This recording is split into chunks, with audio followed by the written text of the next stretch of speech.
अस्सलाम वालेकुम, मैं इमदाद सुमरो। मेरे पास बहुत ख़बरें हैं, काफ़ी सारी ख़बरें जो एक रिपोर्टर के पास होती हैं, एक जर्नलिस्ट के पास होती हैं। 27 दिसंबर को गड़ी खुदाबख्श में क्या होने जा रहा है, पीडीएम क्या सोच रहा है, नैब के ख़िलाफ़ क्या महाज खड़ा हो रहा है, ये सारी चीज़ें मेरे पास हैं। लेकिन अभी मेरा दिमाग उलझा हुआ, मेरा जहन उलझा हुआ है हमारे वज़ीर आज़म इमरान ख़ान साहब के एक जुमले में।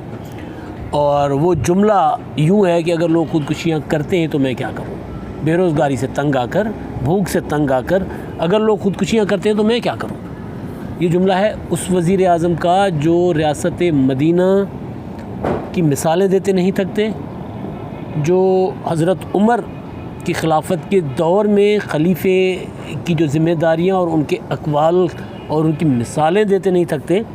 वो वज़ीर आज़म जब अपने पसंदीदा टीवी चैनल पर इंटरव्यू देने बैठते हैं और फिर जैसे होता है ना आउट ऑफ सिलेबस सवाल क्वेश्चंस आते हैं ना, तो बिल्कुल उसी तरह जब वो एंकर आउट ऑफ सिलेबस एक दो बीच में से सवाल दाग देती हैं तो फिर हमारे वज़ीर आज़म साहब जो फ्रेंडली उसमें मैच के और एम्पायर को साथ मिला के खेलने के माहिर हैं, दावे उनके उलट होते हैं, तो वहाँ पर आकर उनकी हो जाती है बस। जब उनसे ये सवाल किया जाता है कि ठीक है जी, मईशत जब ठीक होगी, लेकिन अब आलम ये है कि लोग ख़ुदकुशियाँ कर रहे हैं, लोग बेरोज़गारी से भूख से तंग आकर अपनी जानें ले रहे हैं, तो वज़ीर आज़म साहब कहते फिर मैं क्या करूँ, तो मैं क्या करूँ। अब ये जुमला मेरे दिमाग में घूम रहा है, मतलब ये इस वजह से घूम रहा है कि ये कोई आम रिवायती वज़ीर आज़म नहीं है जो पोर्ट्रे करते हैं, जो शो करते हैं, लोगों को बताते हैं कि मैं जनाब उस तरह का वज़ीर आज़म नहीं हूँ जो इक़्तिदार की खातिर में सिर्फ हुकूमत में, मैं अवाम की खिदमत करने आया हूँ और मैं अवाम के मैंडेट के साथ आया हूँ और मेरे लिए इक़्तिदार कोई बड़ी चीज़ नहीं है। जब अपोजिशन के एहतजाजों की, लॉन्ग मार्चेस की और इस्तीफ़ों का सवाल होता है तो वो कहते हैं जी मुझे कोई फ़िक्र नहीं है, मुझे कोई परवाह नहीं है, मैं बिल्कुल भी फ़िक्र नहीं करूँगा और अपनी कुर्सी की और इक़्तिदार की, और एहतसाब तो मैं इनका करके रहूँगा वग़ैरह वग़ैरह। तो इस तरह की जब वो बातें करते हैं, वो कहते हैं मैं रिवायती नहीं हूँ और कुर्सी की फ़िक्र नहीं है, तो इस तरह की बातें करने वाले जब अवाम के मसाइल पर आते हैं तो फिर ऐसी बात कर जाते हैं कि जो जिससे बंदा मतलब एक उलझन में मुब्तला हो जाता है ना कि यार क्या वज़ीर आज़म के मनसब पे बैठा हुआ बंदा जो ये कहे कि अगर दरियाए फ़रात पर कोई कुत्ता भी भूखा मर जाए तो उसके ज़िम्मेदार उस वक्त के खलीफे ने कहा था कि मैं हूँ और मैं ऐसा निज़ाम चाहता हूँ, तो ऐसे निज़ाम में वो कह रहे हैं कि अगर लोग ख़ुदकुशियाँ करते हैं तो मैं क्या करूँ। मतलब कल आपने देखा कि इस्लामाबाद में बनीगाला में क्या हुआ असातिज़ा के साथ, किस तरह उन पर डंडे बरसाए गए और हमारे वज़ीर आज़म साहब बहुत ही चिल में बैठकर इस तरह की बातें कर रहे हैं। सवाल मतलब वो रोज़गार, वो मैंने कल गुजारिश कर दी थी कि 1 करोड़ नौकरियां देने के लिए वो आए थे और पता नहीं कितने करोड़ लोगों को बेरोज़गार कर चुके हैं। हफीज़ पाशा के मुताबिक 1.5-2 करोड़ लोग तो बेरोज़गार हो ही चुके हैं अब तक। लेकिन मतलब कोई बात कर, जब वो कहते हैं ना पहले तोलो फिर बोलो, तो जब आप बैठो बात करने तो कम से कम लोगों के ज़ख्मों पे मरहम तो मतलब क्या, मतलब एक चीज़, जो लोग बेरोज़गार बैठे हैं, जिनकी दुकानदारियाँ तबाह हो गई, जिनकी सनतें तबाह हो गई, जिनका कारोबार उजड़ गया, कई लोगों ने ख़ुदकुशियाँ कर ली, और आपसे जब सवाल होता है तो आप कहते हो फिर मैं क्या करूँ, तो फिर आप वज़ीर आज़म क्यों हैं। मेरा सवाल ये है ना, अवाम का सवाल ये है कि भाई आप तो वज़ीर आज़म है ना, आप वज़ीर आज़म हैं तो फिर आप ही कुछ कर सकते हैं या आप ही ज़िम्मेदारी ले सकते हैं, आपके ऊपर ही ज़िम्मेदारी होती है। अब ये पहला कॉल नहीं है वज़ीर आज़म साहब का इस तरह का। वज़ीर आज़म साहब ने कई ऐसे अक़वाल जो हैं उनकी जब से वो सियासत में आए हैं या ख़ास तौर पर जब से वज़ीर आज़म बने, तो कई उनसे मतलब भरी हुई है दास्तानें। सबसे बड़ा कॉल उनका था कि यू टर्न लेने वाला सबसे बड़ा लीडर होता है, अजीम लीडर वो होता है, यू टर्न लिए बग़ैर अजीम लीडर कोई बन ही नहीं सकता। अब ये यू टर्न है। मिसालें हज़रत उमर की थी, अब कहते हैं कि अगर मेरी रियासत में, मेरी हुकूमत में या मेरे नए पाकिस्तान में लोग ख़ुदकुशियाँ करें तो मैं क्या करूँ। ख़ुदकुशियाँ क्यों करें? हुकूमत की पॉलिसियों की वजह से। बेरोज़गारी होती है, मुआशी बदहाली होती है, भूख अफलास होती है, वो डायरेक्ट हुकूमत की पॉलिसियाँ होती हैं उस पर।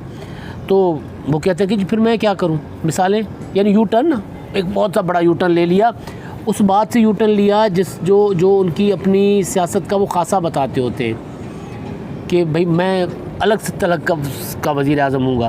प्रैक्टिकली क्या हो रहा है, इमरान ख़ान साहब वज़ीर आज़म बने हुए हैं कहाँ के, बनी गाला से वज़ीर आज़म हाउस इस्लामाबाद तक, बाहर तो कुछ भी नहीं है।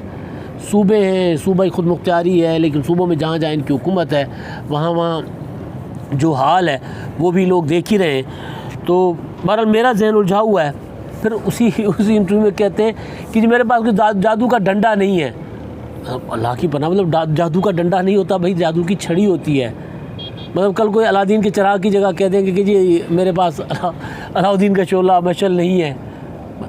मतलब बहरहाल तो क्योंकि असल चीज़ ये है कि वो खान साहब तैयारी करके कुछ आए थे, इंटरव्यूअर वो जो करने वाली थी वो उन्होंने सवाल बीच में, मैं कह रहा हूँ आउट ऑफ सिलेबस कुछ चीज़ें उन्होंने निकाल दी।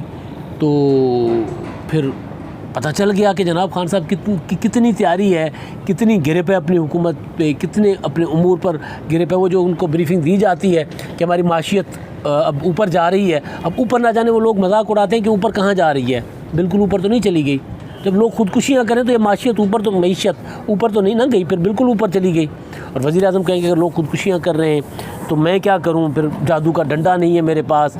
इक़्तिदार में आने से पहले कहते थे कि 90 दिन में सब ठीक कर दूँगा, कुछ दिनों में करप्शन ख़त्म कर दूँगा, रोज़ाना 1200 अरब पता नहीं कितने 100 अरब की करप्शन होती है वो रोकूँगा। तो वो रोकना तो कुछ अच्छा, हाँ कर्ज़ा नहीं लूँगा, IMF से कर्ज़ा लिया तो कर्ज़े लेने से बेहतर है ख़ुदकुशी कर लूँगा। अब कहते हैं कि कर्ज़ा ना लेना IMF से मेरी गलती थी, IMF के पास ना जाना मेरी गलती थी। तो भाई पहले तैयारी करके आ जाते, ताकि आपको ये तो ना कहना पड़े कि लोग अगर ख़ुदकुशियाँ कर रहे हैं तो मैं क्या करूँ। मतलब अच्छा दिलचस्प चीज़ जो थी ना कि जो कुछ हुकूमत में आने के कुछ अर्से बाद उन्होंने 2 जुमले कहे थे जो बन गए, मजाक बन गए इमरान खान साहब का। वो अपना मजाक उड़वाते हैं खुद ही। अब वज़ीर आज़म है, वज़ीर आज़म का मजाक उड़ाते हुए अच्छा तो नहीं लगता, लेकिन वज़ीर आज़म के मुंह से ज़बान से निकली हुई एक एक चीज़ पर तबसरा होता है और होना चाहिए, क्योंकि वो वज़ीर आज़म है। वो आम कोई बंदा तो नहीं है ना। मतलब पाकिस्तान 20-22 करोड़ लोगों के वज़ीर आज़म है भाई, 20-22 करोड़ लोग इस मुल्क में रहते हैं जिनके मुस्तकबिल के वो फ़ैसले करते हैं। तो जब वो जो भी जुमला कहेंगे, वो जो भी बात करेंगे, वो बात ज़ाहिर है उस पर तबसरा भी होगा, उस पर बात भी होगी, तो हो रही है। जैसे उन्होंने कहा था कि जनाब डॉलर का रेट ऊपर चला गया, तो मुझे उसका पता टीवी से चला था। मैं वज़ीर आज़म, मुझे मेरा ये पता बीवी से चला था। उन्होंने कुछ इस तरह कहा था कि वो जो कोई बड़ा मसला हो गया था, कोई सानिया हो गया था, तो उन्होंने कहा कितना बड़ा जुल्म हो रहा है। तो खातून अव्वल ने कहा कि आप वज़ीर आज़म हैं। तो उन्होंने कहा मुझे बुशरा बेगम ने बताया कि जी मैं वज़ीर आज़म हूँ, आप मैं कर सकता हूँ। खैर किया कुछ नहीं।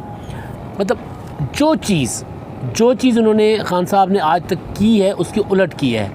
इक़्तिदार में आने से पहले जो कहते थे और इक़्तिदार में आने के बाद इवन जो कहते थे उसके भी बरक्स किया।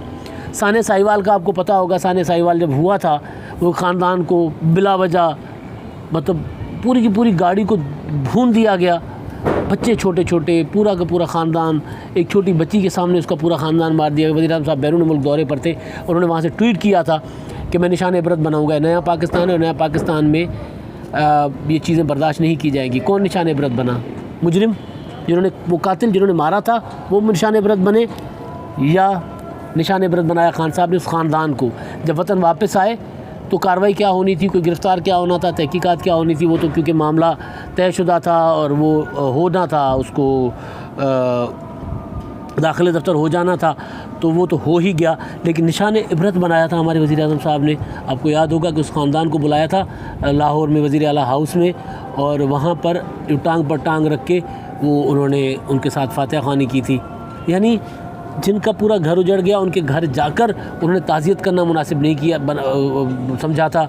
बात करते हैं नए पाकिस्तान की, दावे करते हैं रियासत मदीना के। और वो आपको याद होगा एक चीज़ उनकी खान साहब की बड़ा मशहूर हुआ था कि सुकून तो कब्र में मिलता है।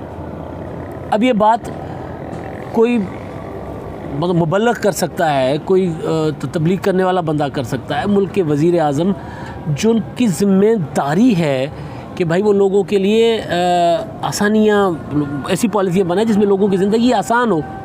नो डाउट कि कोई भी दुनिया का कोई उस तरह का जो दुनियावी सुकून है मैं उसकी बात कर रहा हूँ, बाकी वो अपनी सुकून जो होता है वो तो होता ही है। लेकिन हमारे वज़ीर आज़म साहब जब वो बात कर रहे होते कि सुकून तो कब्र में होता है, फिर उसका भी कितना मजाक बना के जनाब सारे लोगों को वो अब कब्र में ही भेजने पर तुले हुए। अब उसकी अगली किस्त अब वज़ीर आज़म साहब सामने ले आएँ, और वो क्या ले आएँ कि जनाब लोग अगर खुदकुशियाँ कर रहे हैं तो मैं क्या करूँ।